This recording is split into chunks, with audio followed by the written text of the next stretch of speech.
wrong with you? What's wrong with y'all? You niggas are crazy! Chapter 3. Soul Embrace.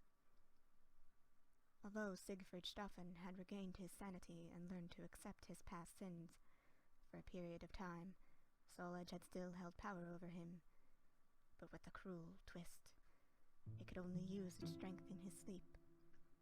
No matter how hard he tried not to fall asleep, he would always eventually give in, and the darkness would continue to operate at night in his subconscious.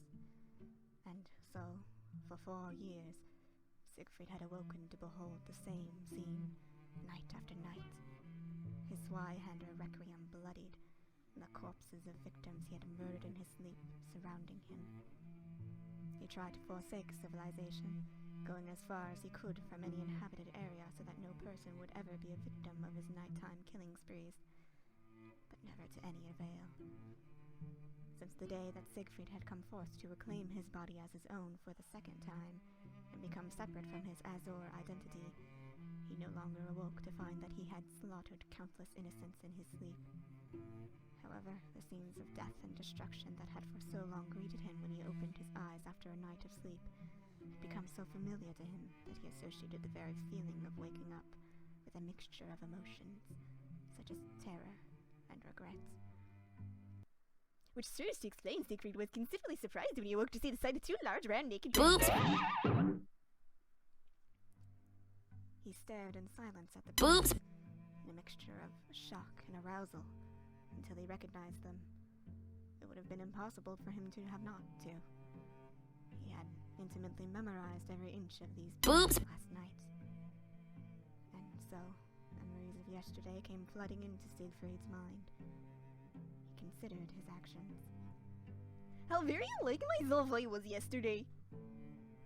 Those who had met Siegfried remembered him as a serious and stern man, and struck them as harboring a great amount of guilt and regret.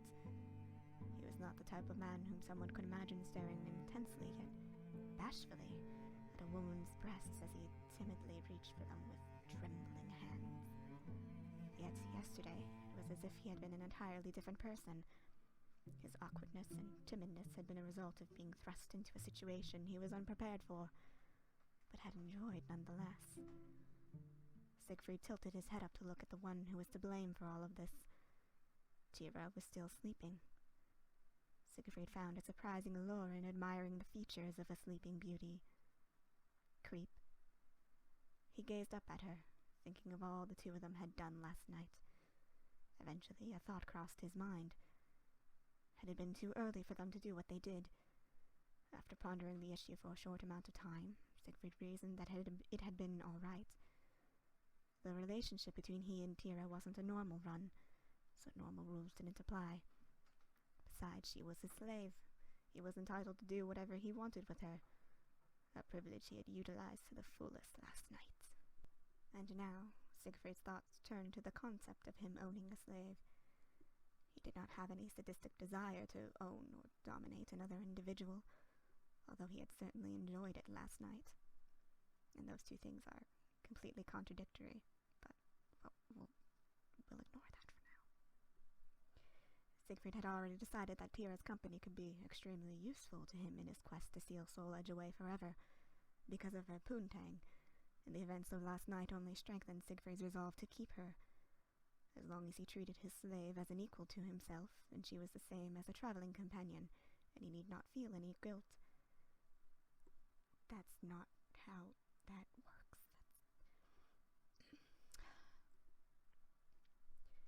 Tira began to stir. Her eyelids lazily slid back, revealing the bright purple gems they shielded. Before long, she found Siegfried's gaze, and a smile formed on Tira's emerald lips. "Good morning, master!" Those words sent a shiver down Siegfried's entire body, and right then and there he decided that he wanted to hear them every morning. "Good morning, Tira!" Tira stretched, arcing her back, causing her breasts to rise. Siegfried watched contentedly. "So, master, what will we be doing today?" Siegfried's blissful vacation finally came to an end. His thoughts returned to his quest. If I were to set a goal for the day, I would want to be one step closer to sealing Soul Edge. Soul Edge. It's been a long time since I heard this story. Hey, Master, how did that story go again? Siegfried laid his head back onto a pillow and looked up at the ceiling, recalling the story. Long ago, I do not know exactly how long, but surely it must have been hundreds of years ago, the sword was forged. It did not bear any significant power at first, but after being tainted by bloodshed and hatred for countless of years, it turned into a demonic weapon that fed on human souls. It was eventually known as Soul Edge and became legendary as it began to appear throughout history. Then a great hero happened upon the sword, and he was able to wield the blade for good with his strong will, brought peace to the land, and was hailed as the king by the people. However, the king's son was incredibly jealous of his father and took the course sword for himself. He was overwhelmed instantly by its evil powers and lost his will to the sword. The king fought against the deranged prince and shattered the sword into fragments with a mighty blow. Unfortunately, the attack took his son's life as well. The king was devastated by the loss of his son. Most would have submitted to the overwhelming grief, but the king did no such thing. The sword was destroyed, but it was prophesied that the loathsome cursed sword would reappear one day to wreak havoc upon the world. This ill omen steeled the king's resolve. For the sake of the world, as well as his own redemption, he vowed to create a holy sword that could fight against the evil blade's powers. The king enlisted the help of the greatest sage in the land in order to accomplish this grand task. He used purified fragments of Soul Edge to create the holy sword. After many failed attempts, he succeeded in forging a blade that he named Soul Calibur. The price of the creation of the blade was high, however, for the king lost his life during the events that led to the creation of the holy sword. However, before he died, he created a sect of the Guardians to carry out his will, to protect Soul Calibur until the day Soul Edge returned. These guardians lived in seclusion, passing down the sword secretly from generation to generation. Eventually, Soul Edge was reconstructed from its shattered fragments. Over the years, strong warriors and those with evil intentions came to possess Soul Edge, and each time, Soul Calibur was used to prevent the cursed weapon from committing unspeakable atrocities. Stories of the struggle between the two swords were passed on from one generation to another, which were what gave birth to the countless legends and fairy tales. Siegfried turned to see Tira's reaction to the story. Her eyes were open wide, and she stared at Siegfried in an engrossed way. She reminded Siegfried of a young child sitting on her grandfather's lap as she told her a bedtime story. And why did you go after Soul Edge, Master? Siegfried felt a tinge of pain. She was inquiring into the deepest and darkest part of his life. As part of his redemption, he was sure to remind himself of his past, so that he would never forget about it. But it always made him uncomfortable and ashamed to recall those days. I suppose that if we are to be companions, then we will have to know about one another. It's a long story. Are you sure you want to hear? Of course! I'd love to learn more about my master! Tira replied, as bouncy and bubbly as ever. All right then, Siegfried replied, and took a deep breath. Oh, God. About 23 years ago, the oppressed peasants of Germany were revolting against the Holy Roman Empire. With its forces weakened by the Italian wars, the German peasants finally had a fighting chance. One of the champions of the people, a brave knight named Sir Frederick Straffen. He was known as the Gentle Knight. While on campaign, he met and fell in love with a woman named Margaret. They spent the night together. When Frederick returned after 9 months of battle, he rejoined Margaret, who had given birth to a son. That son was I. I was named Siegfried, after a famous hero. Over the course of the next 15 years, my father spent a lot of his time teaching me swordsmanship. He wanted me to grow up to become a great warrior. He was disappointed. One day, my father once again embarked on a foreign crusade. Unfortunately, without my father's gentle hand to guide me, I strayed from the path he had taught me to adhere to. Like I said, he was disappointed. I fell into bad company. We banded together with a group of outlaws. My strength grew, and soon I was the leader of a weird group of thieves. I don't know how the fuck that happened. We called ourselves the Schwarzwind. Black Wind. We heard that some cowardly knights were fleeing from the Crusades. In a misguided act of national pride, we devised a plan to attack the knights who ran away from the Crusades, as they were bound to carry valuable possessions, and whom we felt were too cowardly to deserve respect. You know, instead of just helping with the Crusades ourselves. Logic. That night, we ambushed a group of weary soldiers too fatigued to retaliate. I even managed to kill the commander himself, but Siegfried started to falter in his speech. After taking a moment to recompose himself, he continued. As I held the commander's severed head in triumph, the moonlight shone on its face, and I realized that I held the head of my own father. Siegfried stopped talking again. He bit his lip, and as Tira watched him, she expected tears to pour forth from his eyes at any second. But after a few moments, Siegfried began talking again, normally. There is only one way in which I can describe what happened to me at that point. My mind snapped. Yelling in grief and fear, I ran straight into the forest, becoming more and more insane as I ruminated over my previous acts. Eventually, I came to a point at which I had convinced myself that my father's murderer was actually someone other than me. And in a newfound delusion for revenge, I decided that my father's murderer must only be defeated by a specific weapon, and so that vengeance would be all the more satisfying.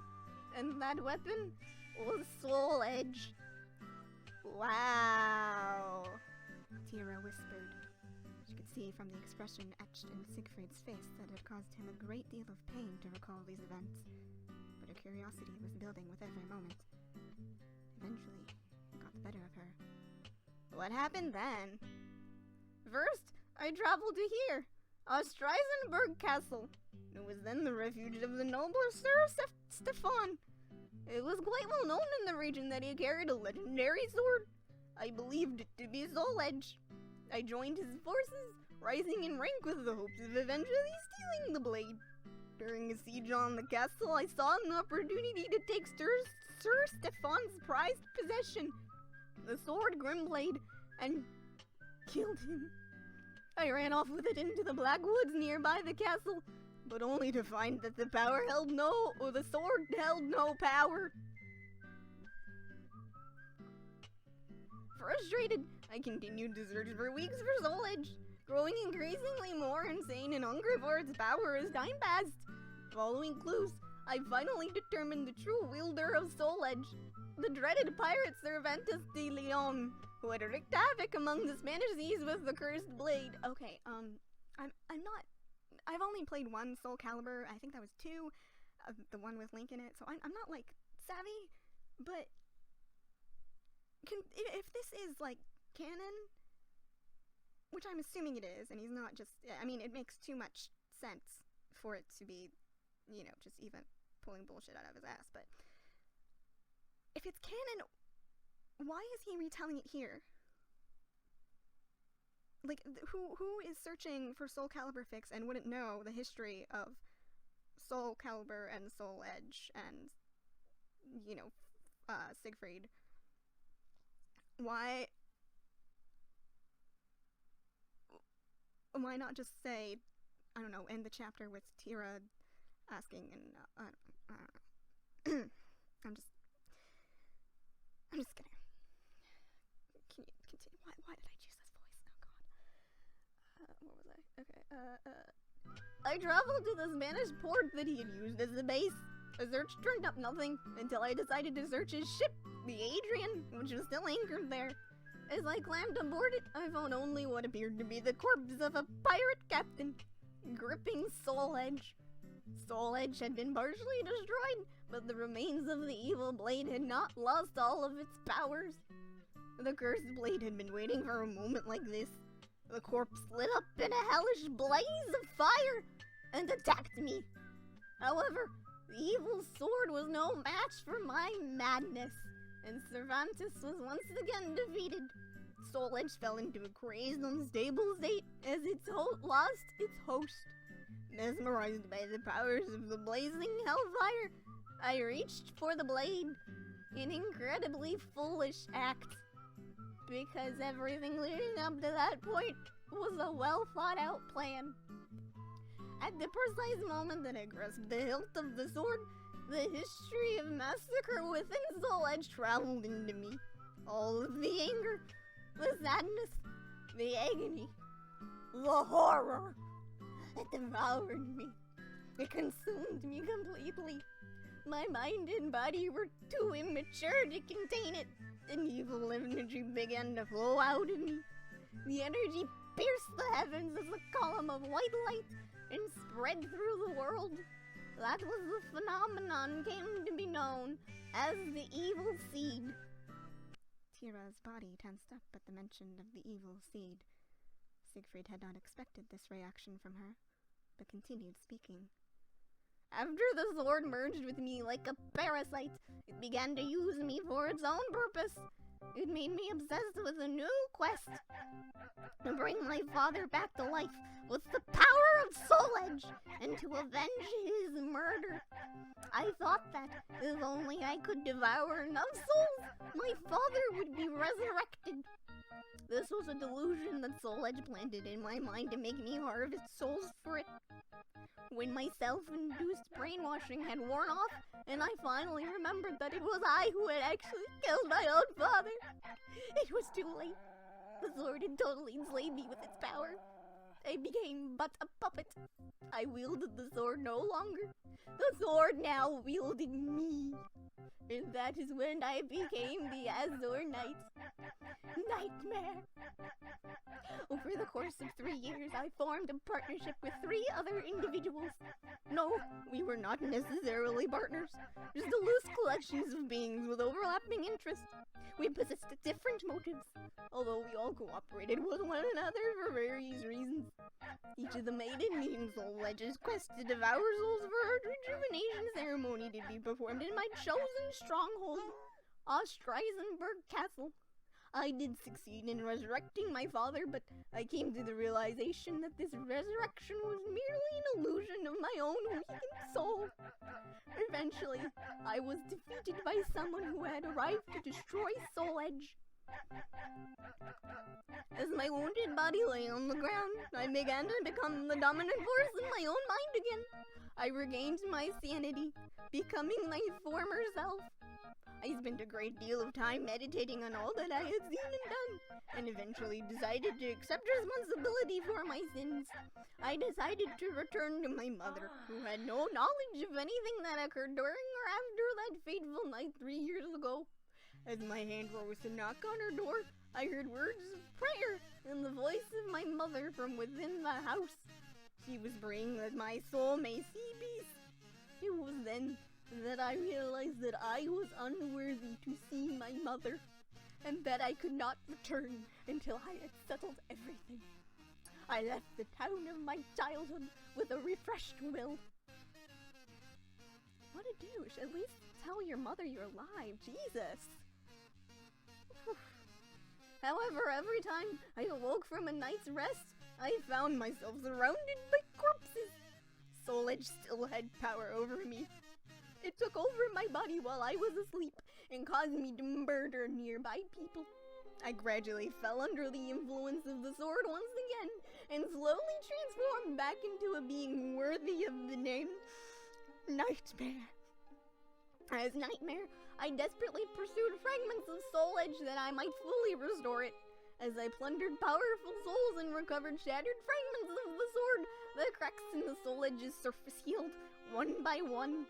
My goal of reviving the sword was nearly complete, and I returned once more to my old stronghold so that I could be in the Ostreisenberg Chapel when I restored the blade to its true power. But just as I was about to begin my ceremony, I was interrupted once again by yet another warrior seeking to destroy Soul Edge. At the end of the fierce battle, I stood victorious. But just before I administered my finishing blow, a faint hint of the will of my true self emerged and attempted to fight off Soul Edge's influence for a second time. The battle between my two personalities waged in the mind of a single being causing my body to stand motionless in distraction. The warrior conjured up all of his remaining strength and unleashed a desperate pierce into the center of Soul Edge's eye. As the wheel of Soul Edge desperately clawed to keep its grasp on my body, I managed to reclaim my body as my own. I quickly thought back in a daze over all I had done. Just then a sword appeared within the light. The holy sword, Soul Calibur. It had been trapped inside the Soul Edge all this time, waiting for a force strong enough to free it, for its fateful battle to occur. As if guided by a mysterious force, I grabbed Soul Calibur by its hilt and drove it into the evil eye that was the core of Soul Edge. The blow that Soul Calibur had administered, however, was not enough to destroy Soul Edge. The malevolent energy of Soul Edge had quieted, but the holy sword itself, still lodged in the cursed blade's eye, had gone silent too, as if it had lost its power. I knew that this result was not enough to ensure that the reign of Soul Edge would never appear again, so I forced my weary mind into motion and began to think.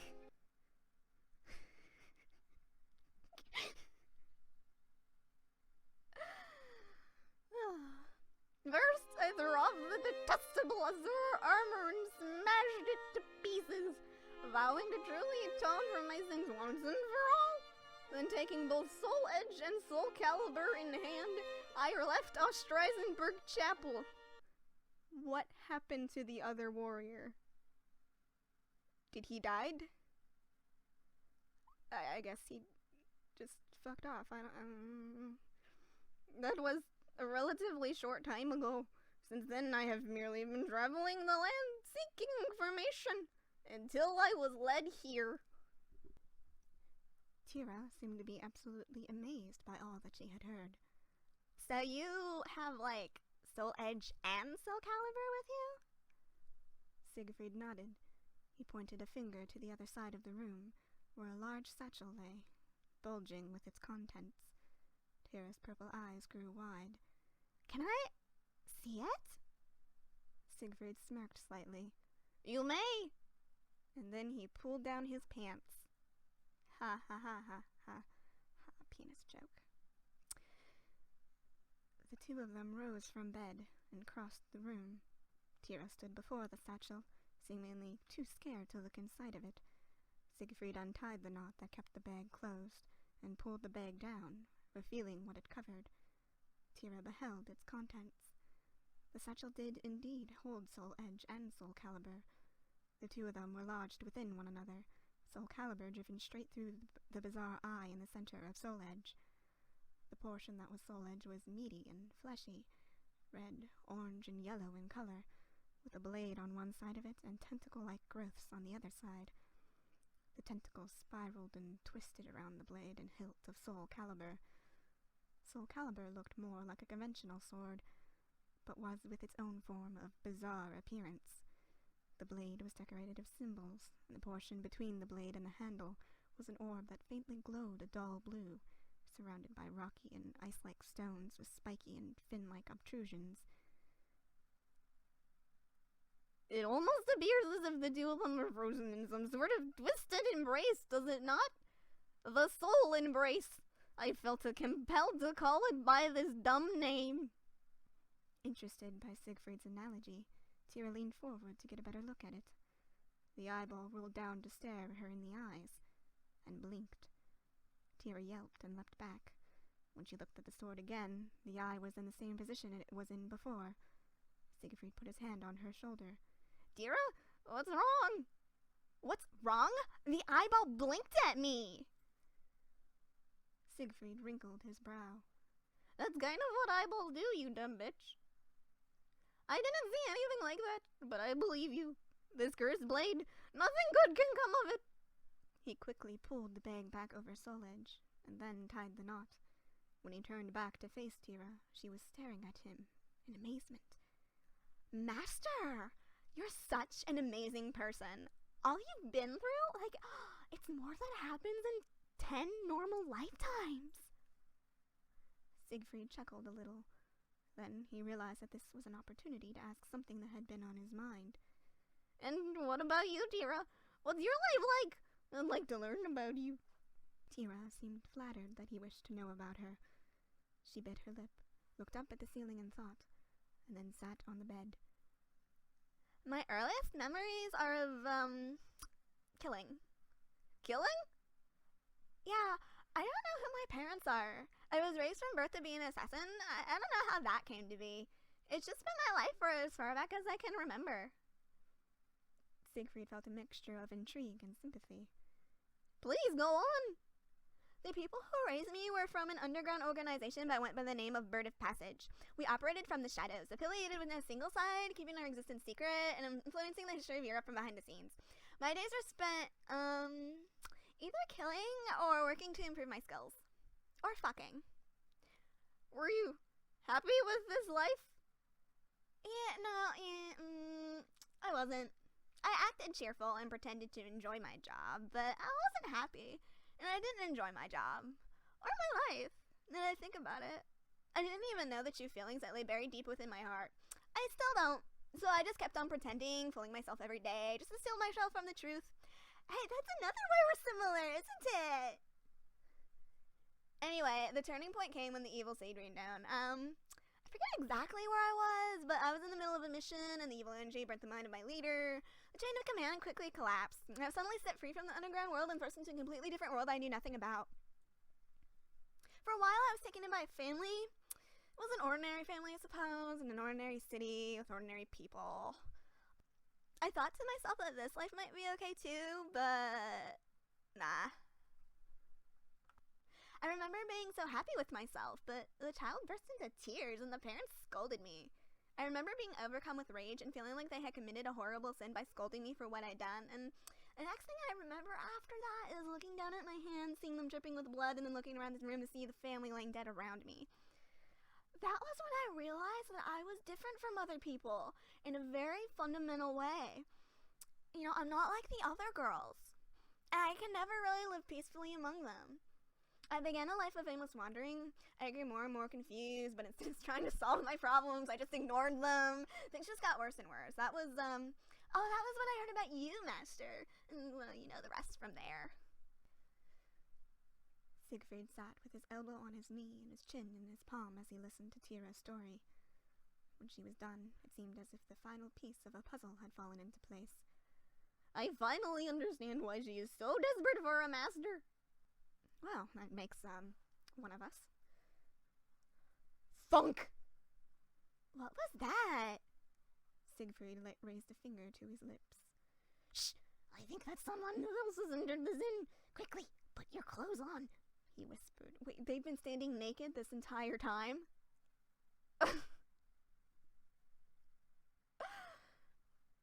The two of them hurriedly dressed themselves. Then Tira began sniffing the air. What is it? Do you smell something? It smells like smoke. Siegfried sniffed the air as well. It does! He reached for the handle of the door and opened it, to face a wall of black smoke. The smoke poured into the room from the top of the doorway. It washed across the ceiling looking like a wave, as if gravity had inverted itself. The roar of a fire was coming from downstairs, as well as a wave of heat.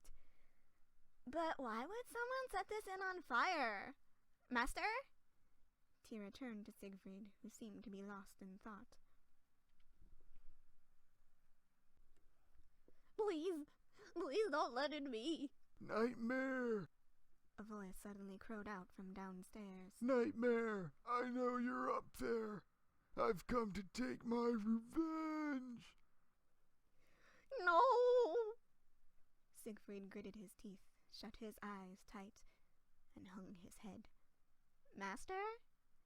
Those seeking nightmare, ellipses, to avenge their loved ones, ellipses, occasionally appear in my path to challenge me. The voice coming from downstairs, ellipses. I recognize it. Not the person, but their intentions. They are young and full of anger. That can be a deadly combination. Nightmare! You can die a coward's death in the flames, or I can grant you an honorable death by my blade. The choice is yours. What will we do, Master? Kill him? I have no desire to further stain myself with more sins. I avoid killing whenever possible. But if worst comes to worst, then I have no choice but to... The inn suddenly gave a loud shudder. Tira, we have no time. We must escape. Come. Jesus Christ is my nigga. He's the son of the original G. And he was sent to Earth to elucidate the way that we should be. What? Like if another MC says you're a freak, you're a lame butt rapper and your rhymes are weak.